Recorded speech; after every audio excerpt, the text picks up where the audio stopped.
This is Kristin coming to you from Waller, Texas. And I have been doing the last 3-4 days, I have been going live. Well, actually, I've been doing a recording of a video on paying for college, and I've been uploading it. I have been reading this book called Debt-Free Degree by Anthony ONeal. It is awesome and amazing. Hi, Emily. And I have already gone over why your student should not have a student loan. I have gone over when you should start out, which is an middle school. You should start out with your child and start brainstorming. I've gone over covering getting scholarships and grants. So if this is interesting to you at all, I highly recommend reading this book. It is awesome. And today I'm going to be covering freshman year, okay? And I'm going to reference this book because I have stuff highlighted in it and I don't want to screw anything up. And if this is helpful for you, go ahead and share this out. I would love to have as many people see this as possible and maybe go out and buy the book or read it for themselves. But I'm especially thankful. A lady gave this book to me. She is one of Owen's Taekwondo teachers. Well, actually, one of his instructors is like sophomore or something in high school, and her mom was reading this book and she gave it to me. And we have a student who's going to be is a senior this year, going to be going to college, and one of the big issues with, I even have my master's degree in college, so I'm not against college at all. I am just against the student loans. I don't want anyone to think that they have to get a student loan in order to be successful in the world and to have the education that they desire. And there are other ways to go to college that aren't going to put you 40, 50, 100 grand in the hole, because you don't make that much coming out of college. Okay, so freshman year, academics. Now it's on the records. Okay, so starting in your freshman year, that's when your students are really have to be focusing on their grades. That's when the grades start going on the records. You have to think of your transcript, your academic transcript, as your resume for your university, okay? Remember that your student's transcript is a college admission, that is a resume, is to finding a job. Teens need to be thoughtful about what they want on their transcripts, because this is what the colleges are reading. What do they want the colleges to read on their transcript? If they plan on going to college, a suggestion plan would be 4 English classes, 4 math classes, 3 sciences, 3 social studies classes, 2 foreign language classes, and 1 fine arts. And remember this, GPAs are a whole lot easier to bring down than they are to try to get them back up. So one bad grade could really screw your child up. If you're making F's and D's in your freshman year because you're just like, oh, whatever, it's going to be a whole lot harder to bring that GPA up. So make sure your students understand how important and critical it is to have their grades up if they want to go to college. Okay, so now this is on taking advanced classes. Advanced classes will allow your child to be around other high-achieving students. Studies show that if your teenager is placed with other driven students, it can actually help increase their performance. Other benefits include smaller class sizes and more discussion and more individualized teacher involvement. Then they have honors classes and advanced placement classes. Honors classes, they are sometimes called college prep. They are a step above, and sometimes they're a step above college prep. So the main difference between honors classes and a standard class is that they will cover a subject matter way more in depth. For example, a standard history class may touch on the facts of a historical episode, while the honors class will actually spend more time researching the whys behind that same event. Honors classes are more fast-paced. Okay, advanced placement. An AP class is roughly the same as an entry-level college course. At the end of it, your student is given the choice to take a standardized exam to earn college credit. So that is really cool. Dual enrollment classes. I know if you are in Waller, we have a lot of dual enrollment classes. So basically you're taking that high school credit class, but you're also getting a dual credit, college credit for it at college.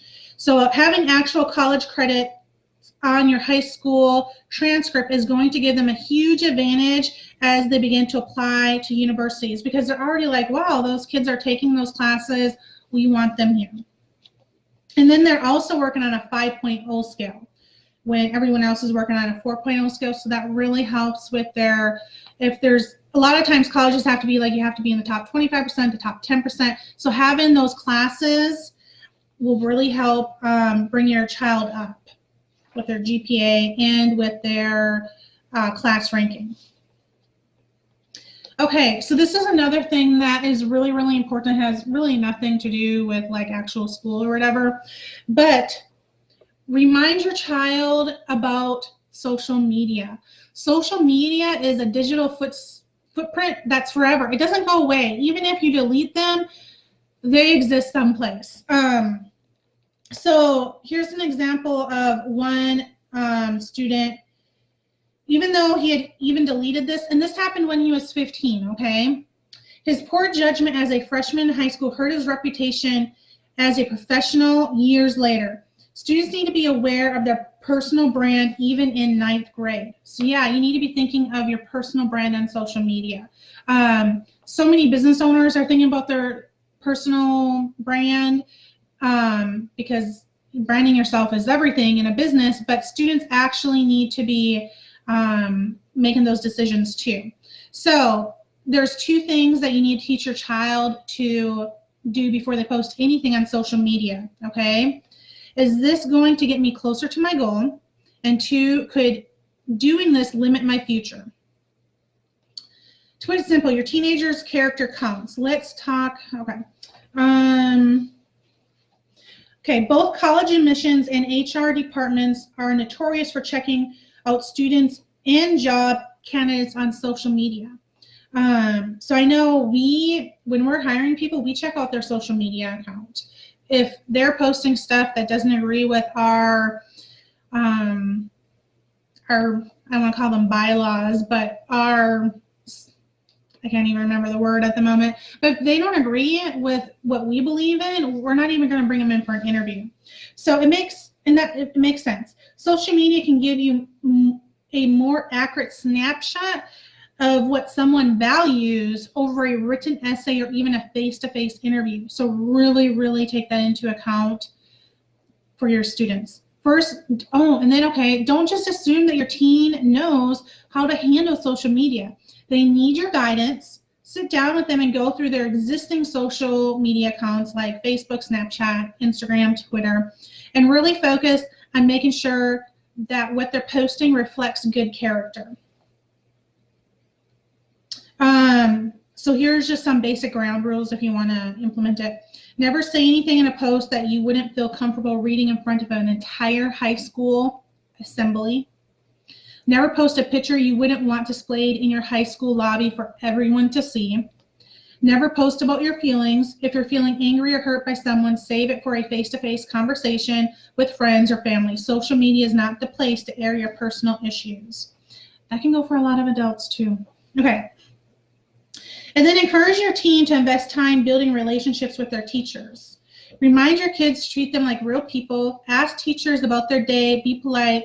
Be engaged and be helpful. And remember, most teachers are in that position because they want to help people and make a difference. So if your child is going to them seeking help about asking for college or jobs or whatever, they are so going to want to be there to help, because that's why they are in the profession to begin with.